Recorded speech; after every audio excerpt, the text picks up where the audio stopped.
आप भी आपके जीवन पे परिस्थितियों के अनुसार खुद को मैनेज नहीं कर पा रहे हैं, तो आप बिल्कुल सही जगह पर आए हुए हैं।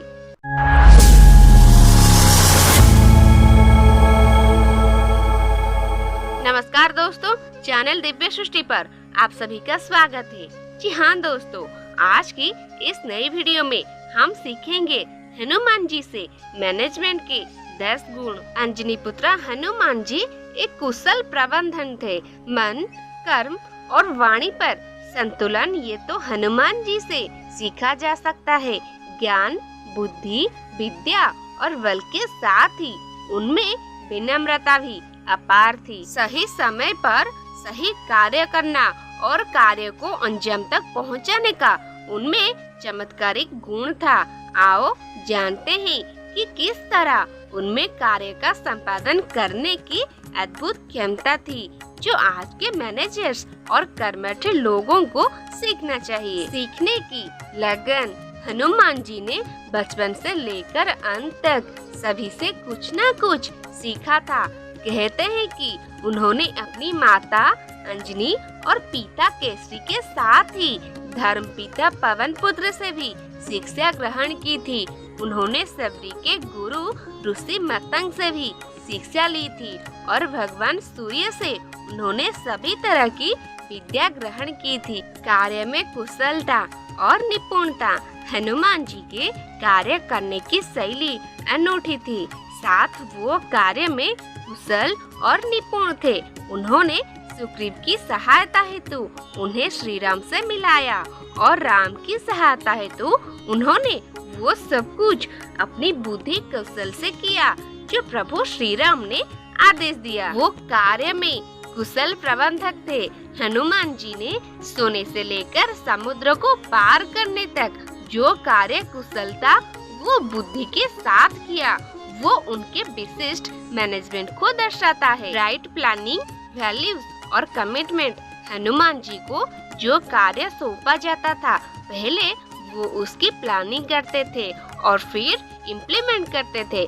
जैसे श्री राम ने तो लंका भेजते वक्त हनुमान जी से यही कहा था कि ये अंगूठी श्री सीता को दिखा कर कहना कि राम जल्द ही आएंगे। परंतु हनुमान जी ही जानते थे कि समुद्र को पार करने वक्त बाधाएं आएगी और लंका में प्रवेश करते वक्त भी वो जानते थे कि क्या होने की संभावना है। उन्होंने कड़े रूप में रावण को राम का संदेश भी दिया, विभीषण को राम की ओर खींच लाए, अक्षय कुमार का वध भी कर दिया और माता सीता को अंगूठी देकर लंका भी जला डाली और सकुशल लौट भी आए। ये सभी उनकी कार्य योजना का ही हिस्सा था। बुद्धि के साथ सही प्लानिंग करने की उनमें गजब की क्षमता थी। हनुमान जी का प्रबंधन क्षेत्र बड़े ही विस्तृत, विलक्षण और योजना के प्रमुख योजनाकार के रूप में जाना जाता है। हनुमान जी के आदर्श बताता है कि डेडिकेशन, कमिटमेंट और डिवोशन से हर बाधा पर की जा सकती है। लाइफ में इन वैल्यूज का महत्व कभी कम नहीं होता। लंका पहुंचने से पहले उन्होंने पूरी रणनीति बनाई। असुरों की इतनी भीड़ में भी विभीषण जैसा सज्जन ढूंढा, उससे मित्रता की और सीता माँ का पता लगाया। भय फैलाने के लिए लंका को जलाया, विभीषण को प्रभु राम से मिलाया और इस प्रकार पूरे मैनेजमेंट के साथ ही काम को अंजाम दिया। दूरदर्शिता। ये हनुमान जी की दूरदर्शिता ही थी कि उन्होंने सहज और सफल वार्तालाप के अपने गुण से कपिराज सुग्रीव से श्री राम की मित्र कराई और बाद में उन्होंने विभीषण की श्री राम से मित्र कराई। सुग्रीव ने श्री राम की मदद से बाली को मारा तो श्री राम ने विभीषण की मदद से रावण को मारा। हनुमान जी की कुशलता एवं चतुरता के चलते ही ये संभव हुआ था। नीति कुशल। राजकोष व पराई स्त्री को प्राप्त करने के बाद सुग्रीव ने श्री राम का साथ छोड़ दिया, परंतु हनुमान जी ने उसे चारों विधियों से साम, दाम, दंड, भेद नीति का प्रयोग करके श्री राम के कार्य के प्रति उनके जिम्मेदारी और मैत्री धर्म की याद दिलाई। इसके अलावा ऐसे कई मौके थे जबकि हनुमान जी को नीति का प्रयोग करना पड़ा था। हनुमान जी मैनेजमेंट की ये सीख देते हैं कि अगर लक्ष्य महान हो और उसे पाना सभी के हित में हो तो हर प्रकार की नीति अपनाई जा सकती है। साहस, हनुमान जी में अदम्य साहस है।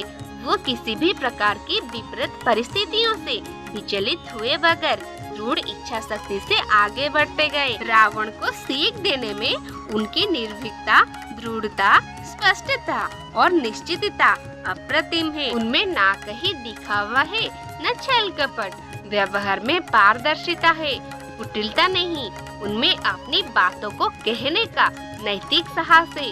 उनके साहस और बुद्धि कौशल वो नीति के प्रशंसा तो रावण भी करता था। लीडरशिप, हनुमान जी श्री राम की आज्ञा जरूर मानते थे परंतु वो वानर युद्ध थे, अर्थात वो संपूर्ण वानर सेना के लीडर थे। सबको साथ लेकर चलने की क्षमता श्री राम पहचान गए थे। कठिनाइयों में जो निर्भयता और साहस पूर्वक स्थितियों का सहायक और मार्गदर्शक बन सके। लक्ष्य प्राप्ति हेतु जिसमें उत्साह और जोश, धैर्य और लगन हो। कठिनाइयों पर विजय पाने, परिस्थितियों को अपने अनुकूल कर लेने का संकल्प और क्षमता हो। सबकी सलाह सुनने का गुण हो, वही तो लीडर बन सकता है। उन्होंने जाम्बवंत से मार्गदर्शन लिया और उत्साह पूर्वक रामकाज किया।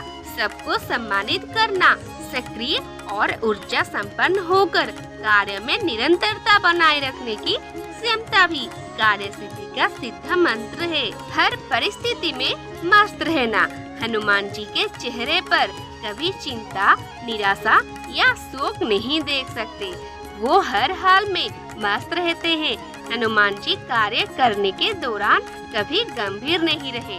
उन्होंने हर कार्य को एक उत्सव, वो खेल की तरह लिया। उनमें आज की सबसे अनिवार्य मैनेजमेंट क्वालिटी है कि वो अपना विनोदी स्वभाव हर सिचुएशन में बनाए रखते हैं। आपको याद होगा लंका गए तब उन्होंने मदमस्त होकर खूब फल खाए और बगीचे को उजाड़ कर अपना मनोरंजन भी किया और साथ ही रावण को संदेश भी दे दिया। इस तरह उन्होंने द्वारिका के बगीचे में भी खूब फल खाकर मनोरंजन किया था और अंत में बलराम का घमंड भी चूर कर दिया था। उन्होंने मनोरंजन में ही कई घमंडियों का घमंड तोड़ दिया था। शत्रु पर निगाहें, हनुमान जी किसी भी परिस्थिति में कैसे भी हो, भोजन कर रहे हो या कहीं आसमान में उड़ रहे हो या फल फूल खा रहे हो, परंतु उनकी नजर अपने शत्रुओं पर जरूर रहती है। विरोधी के असावधान रहते ही उसके रहस्य का जान लेना, शत्रुओं के बीच दोस्त खोज लेने की दक्षता है। विभीषण की प्रसंग में यही दिखाई देती है। उनके हर कार्य में थिंक और एक्ट का अद्भुत कॉम्बिनेशन है। विनम्रता, हनुमान जी महासर्वशक्तिशाली थे।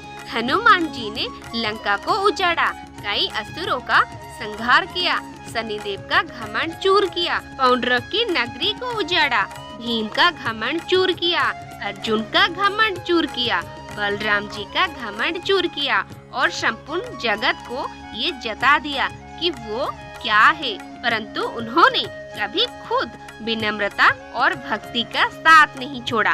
रावण से भी विनम्र रूप में ही पेश आए तो अर्जुन से भी सभी के समक्ष विनम्र रहकर ही उन्हें समझाया। परंतु जब वो नहीं समझे तो प्रभु की आज्ञा से ही अपना पराक्रम दिखाया। यदि आप टीम वर्क कर रहे हैं या नहीं कर रहे हैं, फिर भी एक प्रबंधक का विनम्र होना जरूरी है, अन्यथा उसे समझना चाहिए कि उसका घमंड भी कुछ ही समय का होगा। तो दोस्तों, आज के लिए बस इतना ही है। आई होप आज की इस वीडियो आपको पसंद आए, साथ ही इस वीडियो से आपको कुछ सीख मिली है। यदि सच में इस वीडियो से आपको कुछ सीख मिली है तो नीचे कमेंट बॉक्स में हमारे साथ जरूर शेयर करें। अगर आज की इस वीडियो आपको पसंद आए तो प्लीज इसे लाइक करें और साथ ही अपने दोस्तों, घर परिवार वालों के साथ अवश्य शेयर करें। और ऐसे ही